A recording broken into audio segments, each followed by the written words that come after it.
We're here in Lorient, Le Bas, the mecca of French offshore sailing, where 35 IMOCAs are getting themselves ready for the Défi Azimut. We were here a year ago, a few months before the start of the last edition of the Ocean Race, to check in with the teams. But the next edition of the race is 3 years away, and a lot is going to happen in those 3 years. One of the things that's going to be happening for these teams is all the regattas along the way, building up miles and building up experience. Vendée Globe, TJV, just to name the biggest. Considering how full that calendar is, those 3 years are going to go by really quickly for our sailors. And somewhere on these pontoons could be lurking the next winner of the Ocean Race. And it's going to be incredibly hard to try and judge who that might be 3 years out from the race. But there are some things that we do know, some important lessons that we learned watching our teams race around the world.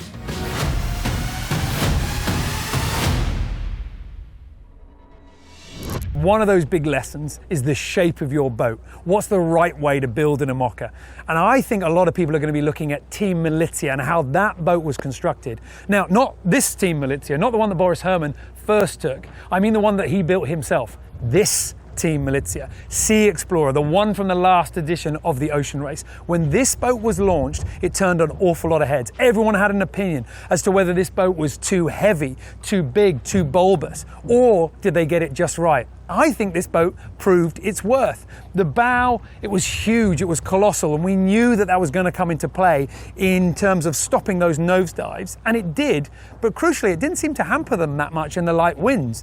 The boat might have been a bit heavy, but it was also incredibly comfortable for the crew relative to the other teams. So the crew seemed to have a little bit more energy to work the boat, and there were other little tips and tricks that they had worked out in terms of the ergonomics.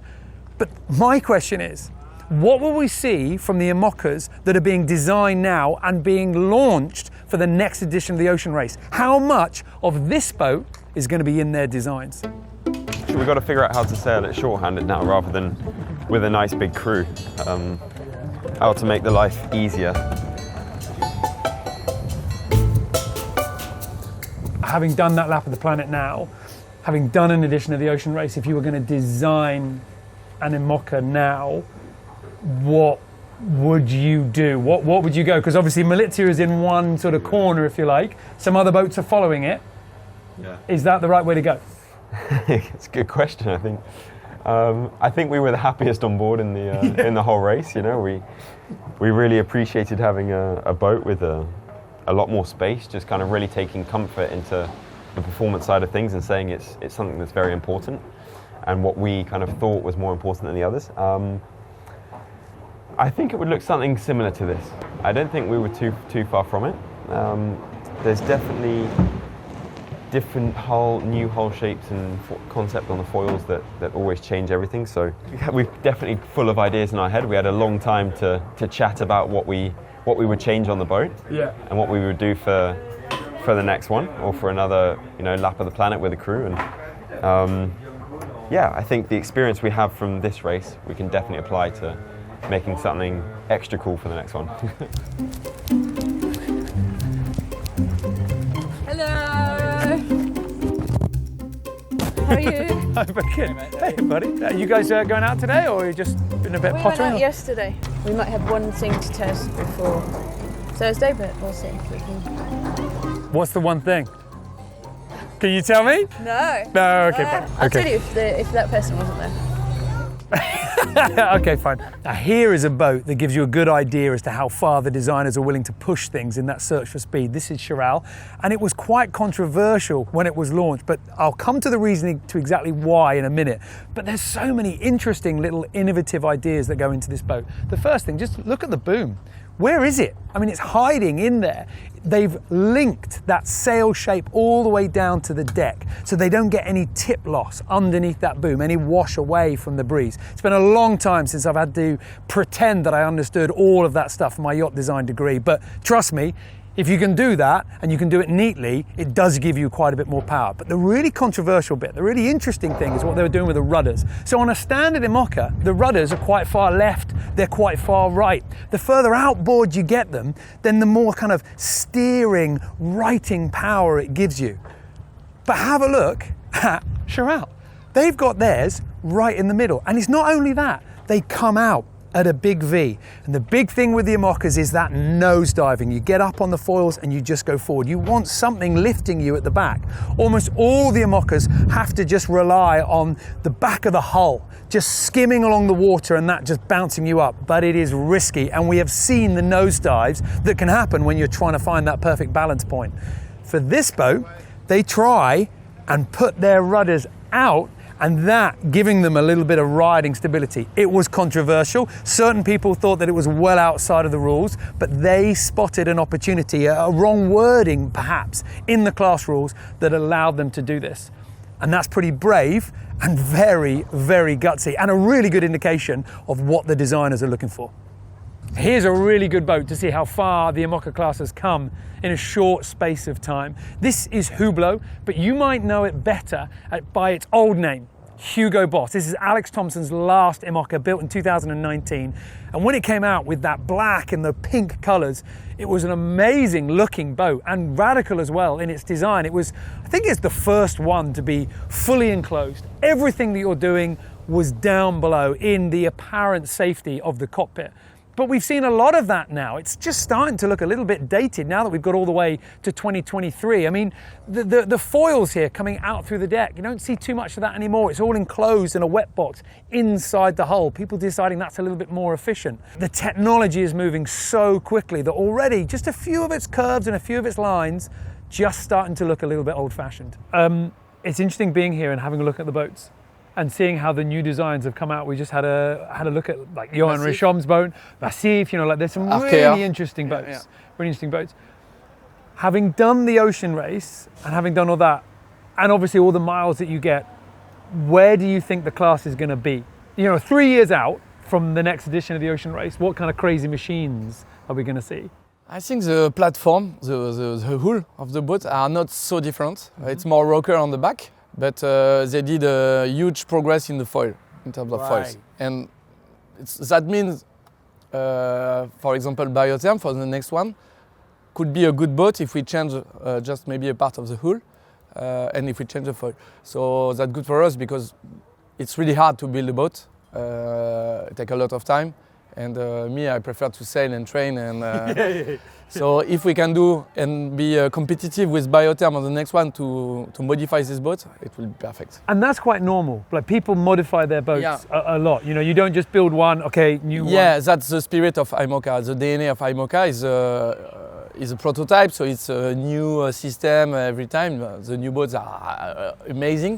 But you can also keep the same boat, maybe not 20 years old, but we have 20 years old boat here, and but maybe you can do 2 or 3 editions with the same boat. And in terms of sustainability, that's really important. I don't know what that is.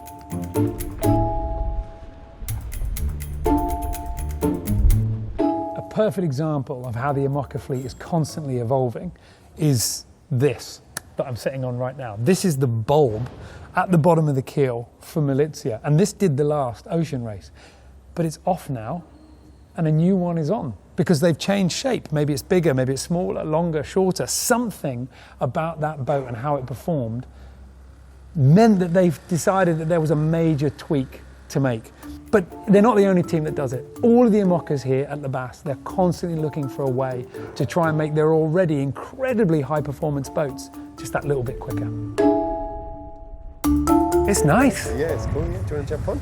Is that all right? Shoes or no shoes? Shoes, keep your shoes. All right, brilliant. We've been walking around the dock, we've been taking a look at the boats, and interesting how they've changed. Even like, you know, we were on Militia a little while ago.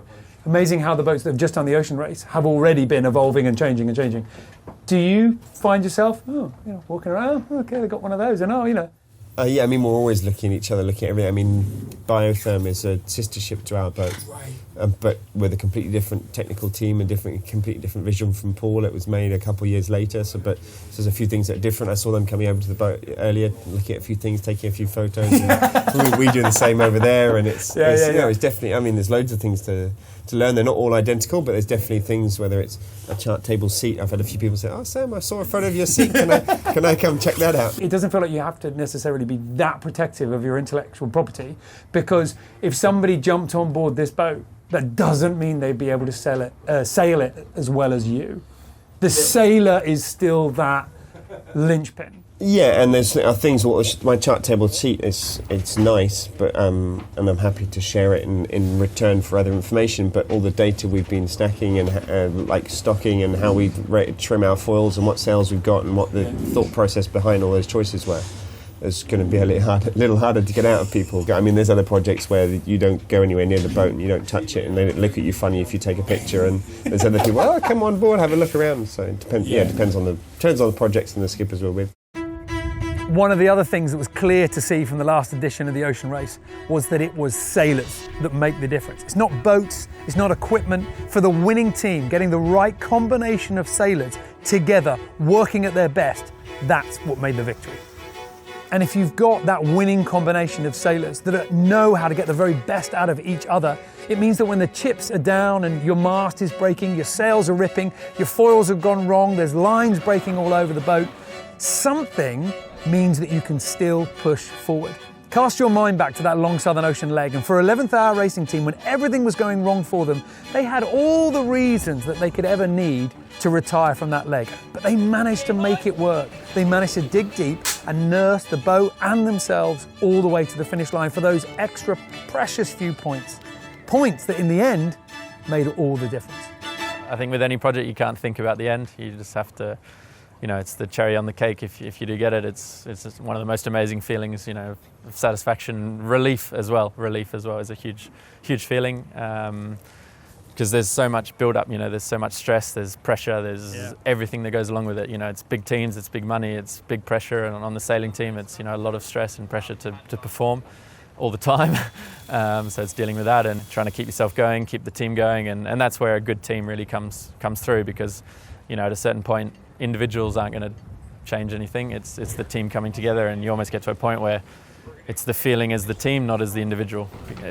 You're doing it for everyone else, and everyone else is doing it for everyone else. So, and that's for me a good team is, and that's what makes the difference. Talking to everybody, talking to all the other teams, and everybody who's done it before, the IMOCA is a technical boat with amazing technology and science. But what I'm understanding that you say is the key thing is the people. Yeah. The sailors, the shore team. It's the same with the flight accident. Right. It's full of technology, but it's always human error. So I think the key is behind every technological problem, it's a human error every time. So the key is human. And that's why this race is so interesting, because it's human, it's collective. There's a good balance between a really huge step in terms of technology and conservative technology. I think it's a key to win this race. And your team, having done the race, your shore crew, your sailors, everybody, does it make a good experience? Are people do you feel close to them? Yeah, it's sure that now we were close, but now we are a really strong family for Biotherm. We made huge progress in terms of technology and technique, and also in a relationship between us. But the problem is now we are really tired. But we need some rest to restart, sure. And probably next spring will be better. But now it's sure that this race changes a lot. Tired, but proud? Tired, proud, and happy. There are two moods here in Lorient. There are either those people that did the ocean race and have a little bit of a swagger. Certainly, they're very happy that they had that experience and they got that performance edge from it. Then there are those people that didn't do the ocean race, and they've kind of been aware now of what they've missed out on. And imagine the science that you're gaining. You're lined up next to your competitor, you can make a tweak, an adjustment to your boat. The data coming off tells you whether you're a little bit faster, but you get to look over and see the other boats Am I actually faster in the real world as well? And that's the science of speed, and you're there on the test bed making those decisions in real time.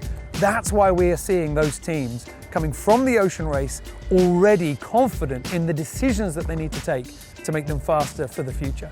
And with the IMOCAs now in the ocean race, I think we're onto a good thing. And there were people that said the IMOCAs were the boat. It was a wrong choice. But then when the 65s came in and the 70s were retired, there were people saying that was a terrible decision. There's always doubt when you make a bold move in any big global event. And the ocean race is no different. But the mood here in Lorient is that everybody wants to be a part in the next race. Because if you are, you're going to be racing against the very best. And there's no doubt that it's going to demand the very best from you. Well, I was really lucky to have a big chunk of the adventure, even though I only did one leg with Biosam. As a preparation for the next Vendée Globe, it was essential that I went and did that leg. And I kind of, as when I thought about it, I was like, I can't not do that leg if I want to line up and be competitive against the rest of the fleet. And the ones who have done that leg are the ones that will probably be, if I hadn't had the opportunity to go and do that leg, those would be the ones I'd be worried about as the future competitors. So there's so few opportunities to actually go out there and sail these boats in the Southern Ocean, because for us in Brittany, it's so far away. That race is a great opportunity to do it. To do around the world in a crewed setup, you learn so much about the boat, about performance, reliability, how to sail it, everything. It's sort of invaluable knowledge. Would you say it was a benefit in terms of the experience that it gave you doing the ocean race before? Oh, huge. I mean, I'd basically never sailed an IMOCA until the ocean race. I turned up in Alicante having done one day on Holcim, and then we set off on leg one into 50 knots in Gibraltar. And the learning curve was steep, but I mean, it was good to do that crewed, so you can share your experiences on everyone else on board. I mean, it's definitely an awesome experience, and it's quite a lot of time away from family, but it was worth it, yeah. So this one's quite nice. This is Johan Richom's boat, and Johan Richom won the Ocean Race Europe. Not on this boat, he won it on a VO65, but he's still very much part of the IMOCA world. It's a lovely looking boat. Well, it's the best boat ever. Of course you're going to say that. Huh? But it was launched. What else could it be? In February, end of February. Yes, sailing March. And you were in the ocean race, the last two legs. Yeah, 6 and 7. Doing the ocean race was good for you. Oh, definitely. And I know some of the other people have said the same. Like, what did you kind of come away with going, oh man, like that's it, that's a good secret, that's a good bit of speed, you know? Oh, secrets, I don't know, but yeah, it had to do more with the foil designs and the tolerance they have and the way they work. And was that stuff that you could put into your design? I think so, yeah. And what was funny is that they had some directives for us when we came on board, because we replaced kind of Kevin. It was a whole swap of the team basically, so we lost a whole bunch of knowledge. Right. And so they kind of said, okay, the foil's like this, the rake like this, and we tested it. And then as we sailed for 10, 12 days for that leg 7, we started doing things differently, and said, we'll put a bit more angle. It works well. A bit more. It works well. A bit more. And when you're by yourself, you never know. But I had it with Ambrogio and Ben, we were exchanging, and we're like, okay, this is better. And then we kept on improving in ways that I thought were good, but I didn't know exactly were good. And in ways that you can't necessarily do when you're solo. Exactly, because it takes a while, and you've got other stuff to do. And you're tired. Yeah, and you're always tired. You're always tired. So all those information, which I can barely put into any Excel spreadsheet or anything, is in my head, and it's worth a lot, and it gained me quite a bit of time, I think. One of the things that is a bit different, and we talk so much about how the boats differ, bow design, sail design, foil design, ergonomics, but the solar panels as well, really different. Obviously this is a different design, but where you put them and how many you can get. And one of the reasons I think that's really vital, certainly for the ocean race, is not necessarily for the reasons that you might be thinking of. I'm thinking about the OBRs and how power hungry charging all those drones and cameras and running the editing software can be. And going into the last edition of the race, there were some big questions as to whether you could fit 5 people on board an IMOCA, especially with all the camera equipment. Could you edit on board a boat that's hurtling down waves and foiling at 25, 30 plus knots? And I'd say you can. In fact, I would say that in the last edition of the Ocean Race, I think the OBR content was some of the best that we ever had. And for the fans and for the sponsors, being able to get up close and personal and relive those adventures of, oh, our mast is about to come down, or, you know, I'm homesick, I'm tired, I'm scared, or we're being victorious and we can feel it, and, you know, our fingertips are already wrapping around the trophy. Those moments were amazing to see. And balancing things like power was important, but hats off to the OBRs as well, who were able to produce that incredible content in those conditions.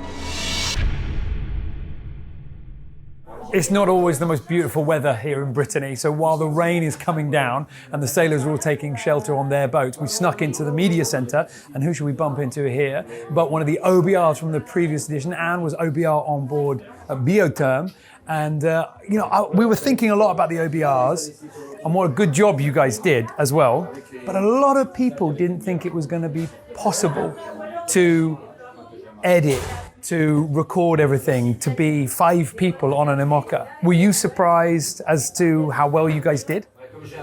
Surprised, I don't know, but I knew it's possible because I did it already.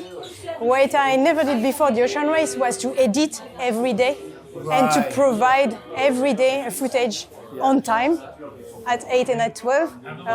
It was a challenge to be ready with the satellite communication slow sometimes, with the story on board going on, with some of the technical problems sometimes, with the sleep lack.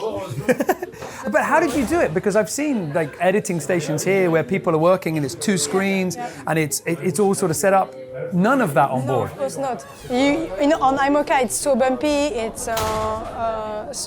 there is nothing. You have to have your setup really small, and on my side I was working on the iPad with a small wooden plank, and everything small device, light, and edit directly on the iPad. Why do you love it? What is it about it that is so addictive? Sailing is addictive, basically. And then, of course, especially when it's windy, the sailors, they are so focused into their job. This is the moment I like to capture.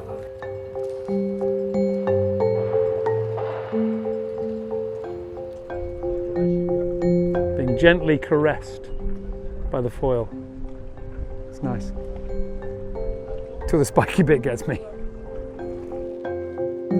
It's always really nice to come here to a place like Lorient, to an event like the Défi Azimuth, because you get to see all those boats that you haven't seen since the last edition of the Ocean Race. Biotherm, Paul Mayer, the skipper, he was wandering around. Mariana Labateau, she's here. They're teaming up together, the pair of them, to do the 48-hour race for this event. And, you know, I love Paul and I love his attitude and I love the way that he's got his style and the other team's got their style. Everybody's journey and what motivates them to do the race and to do the sailing, it's all different. But one thing that seems to have permeated with everybody is that sustainability message and ocean health. I mean, you take the Ocean Race, for example, it's got the most comprehensive science program of just about any sport with all the data that we collect. It's got the schools program and the learning that we provide. And in fact, actually only a couple of days ago, Richard Brecius, the race chairman, was at the UN championing this case for ocean rights. But we don't really have to push it that much anymore because the sailors have taken that up. I mean, the sailors now, it's absolutely the heart of what they do. And for some of the teams, and certainly for those people that are associated with them, it's amazing to see just how switched on everybody is and how hard everybody is driving this idea about we all need to get behind it and we all need to be doing the right things now. Yeah, I think we did good work as sailors and the organization, the Ocean Race. I think we are growing together on this because it's really good for the entire world to understand we need the ocean clean to sail and to be healthy. So it's a good step, it's a big step for us as a team. A little bit more than just a banner on a sail. That's what our aim is to make sure we're more than a banner on a sail. And I don't really want to be used as a vehicle of greenwashing. I want to make sure if we're doing something, there is an impact behind it. I want to win races, and I want to make sure that Team for the Planet is a success and the whole project is a success, and that it has an impact. If the two work together, then that's a dream scenario for everyone, really. So our sailors are busy and the clock is ticking. 3 years to go before the next ocean race. And it's not a long time. It's not a long time at all. And if any of our teams here want to be doing the ocean race, they're going to be feeling that countdown shrinking and shrinking very quickly. Let's not forget that the boat that was victorious in the last edition, 11th Hour Racing Team, were the first to warm up. They were the first to get themselves on board the playing field. They were working out their boat, designing it, building it, launching it, sorting out all the ergonomics. And they came into the race not perfect, not with all the bugs ironed out, but they had a lot of time behind them. And I think that for anyone looking to perform in the ocean race, those 3 years are going to go by in a blink of an eye.